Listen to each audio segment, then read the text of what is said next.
ताज्या बातम्या पाहण्यासाठी धन्यवाद न्यूज चॅनलला सबस्क्राईब करा आणि बेल आयकॉनवर प्रेस करा। मुंबईत अवकाळी पावसाचा जोरदार तडाखा। घाटकोपरमधून आली धक्कादायक बातमी। नमस्कार मित्रांनो, धन्यवाद न्यूजमध्ये आपल्या सर्वांचं स्वागत।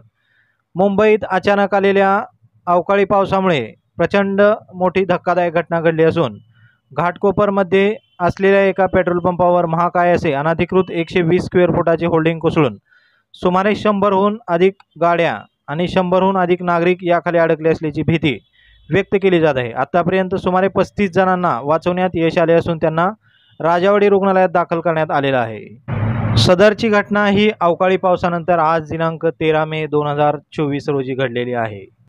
सदरचे होल्डिंग कोसळल्यानंतर एकच खळबळ उडाली असून या घटनेनंतर होल्डिंग कोसळल्यानंतर युद्ध पातळीवर मदत कार्य सुरू करण्यात आलेले आहे। मात्र पेट्रोल पंप या ठिकाणी ज्वलनशील पदार्थाचा साठा असल्याने मदत कार्यात अडथळा येत आहे। त्यामुळे गॅस कटरचा पर्याय सावधपणे वापरला जात आहे। महाकाय होल्डिंग पेट्रोल पंपावर कोसळले ते अनधिकृत असल्याची माहिती समोर आलेली आहे। त्या होल्डिंगवर महापालिकेकडून नोटीस देण्यात आली होती अशी माहिती देखील समोर आली आहे। त्यामुळे पुन्हा एकदा मुंबईतील हजारोंनी असलेल्या अनधिकृत होल्डिंगचा मुद्दा समोर आलेला आहे। सायंकाळच्या सुमारास होल्डिंग कोसळल्याचा व्हिडिओ सोशल मीडिया व्हायरल होताच एक खळबळ उडाली आहे। अशा प्रकारे मुंबईत घडलेल्या अचानक घटनेमुळे नागरिकातून भीतीचे वातावरण पसरलेले आहे।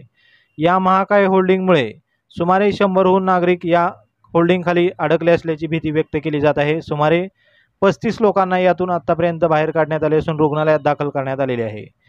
याबद्दल तुम्हाला काय वाटतं नक्की कमेंट करा आणि व्हिडिओ आवडल्यास शेअर करा। धन्यवाद।